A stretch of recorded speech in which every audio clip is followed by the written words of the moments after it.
নমস্কার। লক্ষ্মী ঝাঁপির এক দুর্দান্ত জমজমাট পর্বের রিভিউ নিয়ে আমি চলে এসেছি তোমাদের সামনে। বাংলা সিরিয়াল সমাচারে তোমাদের সবাইকে অনেক অনেক স্বাগত জানিয়ে আজকের পর্বের রিভিউ আমি শুরু করছি। তো শুরুতেই দেখতে পাচ্ছি ঝাঁপিরা বুম্বার ঘরে গিয়ে দেখছে বুম্বা তো চূর্ণিকে নিয়ে গেছিল আলাদা করে কথা বলতে, গিয়ে দেখছে বুম্বা জানলা দিয়ে পালিয়েছে, সঙ্গে চূর্ণিকেও নিয়ে গেছে। এবার তো সেটা এসডিপিও ম্যামকে জানাচ্ছে, এসডিপিও ম্যাম তো বুম্বার বাবা মার দিকে বন্দুক তাক করে আছে। বলছে সর্বনাশ, জানলো কি করে? তখন তো সবাই মিলে খোঁজাখুঁজি শুরু করে দিয়েছে, এবার কি করবে কিচ্ছু বুঝতে পারছে না। ঝাঁপি তো কাঁদতে কাঁদতে বসে পড়েছে যে আমার জন্য যদি চূর্ণিটার কোনো ক্ষতি হয়ে যায় আমি মাকে গিয়ে কি জবাব দেবো, মানে জেঠিমাকে গিয়ে কি জবাব দেবো, আমার জন্য চূর্ণিটার অনেক বড় ক্ষতি হয়ে যাবে। কাঁসাই বলছে না জানি কি অবস্থায় আছে। ঝাঁপি বলছে না না, পুলিশের অপেক্ষা করলে হবে না, আমাদেরকেই বেরোতে হবে খুঁজতে। তখন দীপ বলছে দাঁড়া দাঁড়া দাঁড়া, কোথায় যাচ্ছিস, মাথা ঠান্ডা কর, কোথায় খুঁজবি তুই, চারদিকে চারটা রাস্তা গেছে, কোন রাস্তায় খুঁজবি? তখন বলছে, মানে বান্টি আর কি, এই শুভম শুভম বলছে যে ওরা বোলপুরের দিকে নিয়ে যাচ্ছে, এই দেখো এই দেখো, আমি সত্যি বলছি, এই দেখো আমি ট্র্যাক করছি, বোলপুরের দিকে নিয়ে যাচ্ছে, চলো চলো আমাদেরকে এক্ষুনি বেরোতে হবে। যখন যাচ্ছে ঝাঁপি হাতটা ধরে নিয়েছে, বলছে দাঁড়া, ওরা যে বুম্বা যে চূর্ণিকে বোলপুরের দিকে নিয়ে যাচ্ছে, এই ট্র্যাকিং রেকর্ডটা তোর ফোনে আসলো কি করে? সত্যি কথা বল। তখন জিজ্ঞাসা করছে, দীপও সত্যি করে বল, কিন্তু সত্যি কথা বল। তখন বলছে না মানে আমি আসলে চূর্ণিকে না বলে ওর ফোনে একটা ট্র্যাকিং ডিভাইস সেট করে দিয়েছিলাম। বলে কি, এত বড় সাহস? তুই আমার বোনের ফোনে ট্র্যাকিং ডিভাইস সেট করেছিস? তোকে এত বড় সাহস কে দিয়েছে?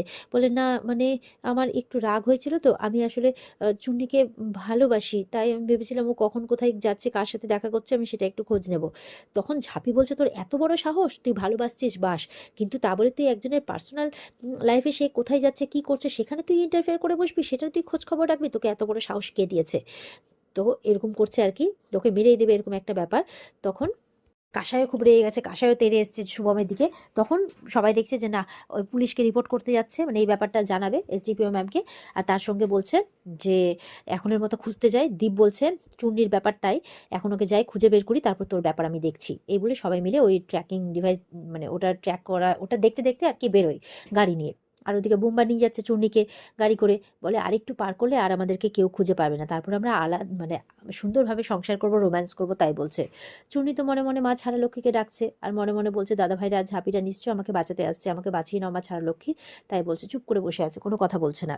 আর ওদিকে ট্র্যাক করতে করতে একদম বুম্বার গাড়ির সামনে এসে পড়েছে, সামনে একটা গাড়ি দাঁড়িয়েছে। এবার বুম্বারা পেছন দিকে সরতে গেলে পেছনে আরেকটা গাড়ি এসে দাঁড়িয়েছে, দিয়ে ওদের পুরো গাড়িটাকে ছেঁকে নিয়েছে, পুরো একদম দলবল এসে। এবার তো বুম্বা কি করবে, চূর্ণিকে বের করেছে, মাথার উপর রিভলভার ধরেছে, বলছে যে এই সরে যা, নাহলে কিন্তু একে গুলি করে উড়িয়ে দেবো আমি। তখন বলছে মার দেখি কত ক্ষমতা তোর। এসডিপিও ম্যাম বলছে আমাদেরও এতগুলো বন্দুক তোর দিকে তাক করে আছে, তোকে একদম মানে একদম এফোর ওফোর করে দেবো, দেখি না তোর কত বড় সাহস।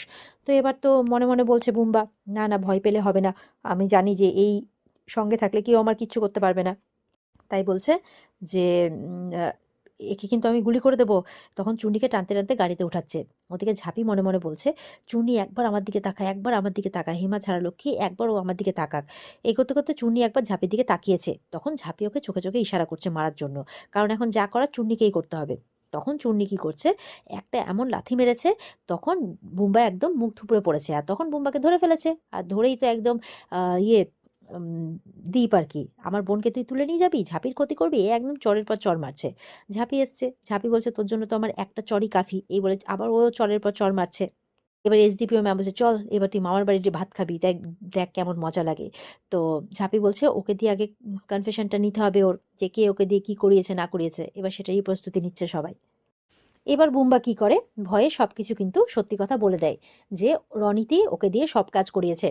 ওই 3টে মানুষের বাড়িতে হামলা করানো, লক্ষ্মী ঝাঁপির নাম বদনাম করানো, ঝাঁপি যাতে ফর্ম ফিল আপ করতে না পারে, ব্যাংক বানাতে না পারে, কারণ একবার বদনাম হয়ে গেলে তো পারবে না, ব্যাংক পারমিশনই দেবে না। তো সেই জন্য এই সমস্ত কিছু প্ল্যানিং করে করা হয়েছে, আর রনিত নাকি করতে বলেছে।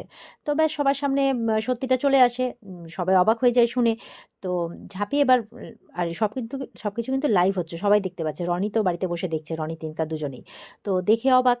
আর এদিকে ঝাঁপি তখন বলছে কি রনিতদা, বাড়িতে বসে দেখছো নিশ্চয়ই, বা বাড়িতে না থাকলে অন্য কোথাও থাকলেও অসুবিধে নেই, মাটির নিচে ঢুকে গেলেও কিন্তু সেখান থেকে খুঁড়ে বের করবো তোমাকে, আর সঙ্গে আমি শুধু একা আসছি না, পুলিশও আসছে তোমাকে ধরতে। তো রেডি থেকো, এবার যা কথা হয় সামনাসামনি হবে। এই সব কিছু দেখছে। এবার রনিত বলছে সর্বনাশ, এই সব কিছু বলে দিল, সব কিছু শেষ করে দিল, আবার আবার ঝাঁপিটা আমাদের সব কিছু ধরে ফেললো। ইনকা বলছে এটা আমাদের কাছে লাস্ট চান্স ছিল। আর এটাও হাত থেকে গেল। এবার কি হলো? এবার তো ঝাঁপি ব্যাঙটা বানিয়ে ফেলবে। রনিত বলছে, "সেটা তো সেটা ভাবো এখন, ও তো পুলিশ নিয়ে আসছে এই বাড়িতে।" ইনকা বলেছে, "এইজন্য বলেছিলাম আমার বাড়িটা সেফ ছিল। কমসে কম ওখান থেকে পালানোর একটা সুযোগ পেতে। আর তুমি তো এখানেই চলে এলে। এবার কি করবে? পালাও রনিত পালাও, না হলে কিন্তু ধরে ফেলবে তোমাকে।" তখন রনিতের মা আসে সেখানে। "আবার? আবার তুমি এই বাড়িতে এসছো?" ইনকাকে দেখে বলছে। আর ওদিকে রনিত মনে, মনে বলছে যে এই যে মাকেই এবার ম্যানিপুলেট করতে হবে বাঁচতে গেলে। এবার কিন্তু ঝাঁপির বিরুদ্ধে উল্টোপাল্টা বলতে শুরু করেছে। ইনকা বলছে, ফার্স্টে রনিত বলছে, দেখলে তো মাথায় তোল্লাই দেওয়ার কি লাভ? তোমাকে দিয়ে ব্যবসা করাচ্ছে, এটা করাচ্ছে, ওটা করাচ্ছে, আবার দেখো আমাকেই ফাঁসিয়ে আমার বিরুদ্ধে মিথ্যে অভিযোগ এনে আমাকে অ্যারেস্ট করাতে বাড়িতে পুলিশ আনছে। বলে, কি বাড়িতে পুলিশ? বলে, হ্যাঁ। ইনকাও বলছে যে, হ্যাঁ আন্টি, দেখো কেমন মেয়ে। দেখো, বলে, "এই একদম চুপ করে থাকো, একদম চুপ করে থাকো। দীপের জীবনে যেমন তুমি একটা অভিশাপ ছিলে, আমার ছেলের জীবনে তুমি একটা অভিশাপ। আমার ছেলে যদি কোনো খারাপ কাজ করে থাকে তাহলে তার পেছনে তুমিও আছো, এটা আমি খুব ভালো করেই জানি।" কিছু বলতে গেলে আবার ইনকাকে চুপ করিয়ে দেয় যে, "বেরো এখান থেকে, না হলে কিন্তু কপাল খারাপ আছে।" ইনকা বলছে, "না না বাবা, ভালোই ভালো এখান থেকে কেটে পড়াই ভালো, না হলে রনিতের সাথে সাথে আমিও ফাঁসবো।" তো ওখান থেকে বেরিয়ে যায়। তো এবার রনিত বলছে, "তুমি ভাবো মা, কি করবে? আমি ছাড়া তোমার কে আছে?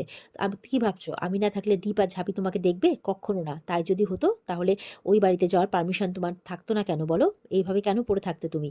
তো এবার তুমি ভাবো, তুমি আমাকে পুলিশের হাতে ধরিয়ে দেবে না কি করবে?" মানে ওর মাকে মিথ্যে বলতে বলছে পুলিশের সামনে। ওর মা বলছে, "পুলিশকে আমি মিথ্যে বলবো? মিথ্যে বলতে হয় কেন? এরকম কাজ করিস কেন?" তাই বলছে। বলে, "ঠিক আছে, সিদ্ধান্ত তাহলে তুমি নাও। তুমি যদি আমাকে ছাড়া থাকতে পারো তাহলে তুমি ধরিয়ে দিও আমাকে, আর যদি না থাকতে পারো তাহলে দেখো তুমি কি করবে।" এই করে মাকে ইমোশনাল ব্ল্যাকমেল করছে। আর তেমনি ওর মা চিন্তায় পড়ে গেছে কি করবে। এবার মনে, মনে অনেকক্ষণ ধরে মাকে দেখছে আর মনে, মনে বলছে, মনে হচ্ছে মা এখনো পুরোপুরি কনভিন্স হয়নি। এবার লাস্ট চালটা চালতে হবে। তাই বলছে, "মা তোমাকে আমার মনামুখের দিব্যি। তুমি যদি বলে দিয়েছো যে আমি বাড়িতে আছি তাহলে কিন্তু" তখন রনিত বলে চিৎকার করে ওঠে ওর মা। ওদিকে তো বুম্বাকে ধরে নিয়ে চলে যায়। ঝাঁপি বলছে, "এত লাফাচাপা করেও তাহলে শেষ রক্ষে হলো না।" দীপ তো প্রচন্ড রেগে আছে। দীপ বলছে, "মনে হচ্ছে ওকে এখানেই মেরে মাটিতে পুঁতে দিই।" বলছে, "রনিতকে তো আমি কিছুতেই ছাড়বো না", দীপ বলছে। আর ওদিকে এসডিপিও ম্যাম বর্ধমানের সব রাস্তায় নাকা চেকিং বসানোর পারমিশন দিচ্ছে। বলছে রনিত যাতে কোনোভাবে পালাতে না পারে। ওদিকে ঝাঁপি চুন্নির কাছে এসেছে। চুন্নি ঝাঁপিকে জড়িয়ে ধরেছে আর কাঁদছে। এসডিপিও ম্যাম তো দীপ আর ঝাঁপিকে ধন্যবাদ জানাচ্ছে যে আজকে তোমরা না থাকলে এই ক্রিমিনালটাকে আমরা কিছুতেই ধরতে পারতাম না। আসলে একে ধরার জন্য অনেক দিন ধরেই ওরা চেষ্টা করছিল, পারছিল না, যেটা দীপ আর ঝাঁপির জন্যই পারলো, তাই ধন্যবাদ জানাচ্ছে।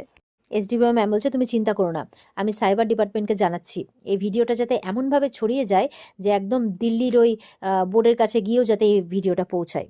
মানে দিল্লির যে ব্যাংক অথরিটি যেখানে যাবে ঝাঁপিরা, তো সেখানে যাতে পৌঁছে যায়, তারাও যাতে দেখতে পায় ব্যাপারটা।"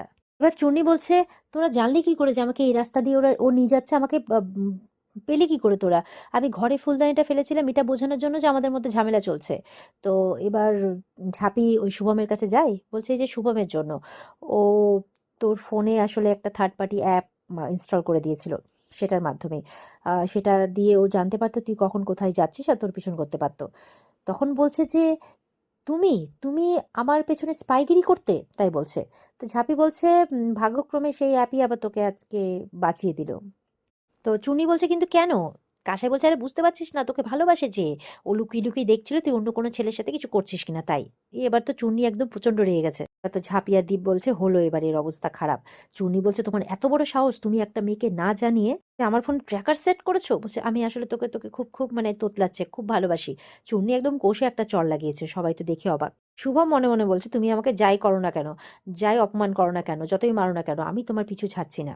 উনি বলছে, "ভাবলে কি করে এরকম একটা বেকার বাউন্ডুলি ছেলেকে মানে চুন্নি সরকার পাত্তা দেবে?" ঝাঁপি বলছে, "এখন এসব ছাড়ো।" দীপ বলছে, "মাথা ঠান্ডা কর বোন। দেখ, মানছি ও যেই কাজটা করেছে সেটা অনৈতিক, কিন্তু আজকে ও যদি না থাকতো আমরা কিন্তু তোকে খুঁজে পেতাম না।" তো ঝাঁপি মানে চুনি রেগে মেগে গাড়িতে বসে যায়। আর ঝাঁপি থ্যাংক ইউ জানাচ্ছে শুভমকে আর বলছে, "চলো আমরা তাহলে বেরোই। বেরোনোর পথে আমরা কাসাই দিকে আর শুভমকে বাড়িতে ছেড়ে দেবো।" আর ওদিকে এসডিপিও ম্যাম বলছে, "চলো আমরা তাহলে রনিতের বাড়ির জন্য বেরোই।" তো এবার ওরা সবাই মিলে যাবে রনিতকে ধরতে। আর আগামী দিনে আমরা সেটা দেখতে পাবো। তো আজকের মতো পর্ব এই পর্যন্তই। ভালো লেগে থাকলে পর্বকে লাইক কমেন্ট করে জানাতে ভুলবে না, আর আমাদের সাথে জুড়তে চ্যানেলকে সাবস্ক্রাইব করতে ভুলবে না। দেখা হচ্ছে তোমাদের সাথে আগামীকালকে। সবাই খুব ভালো থাকবে। আজকের মতো পর্ব এই পর্যন্ত। বিস্তারিত দেখার জন্য অবশ্যই স্টার জলসার পর্দা রয়েছে। টাটা।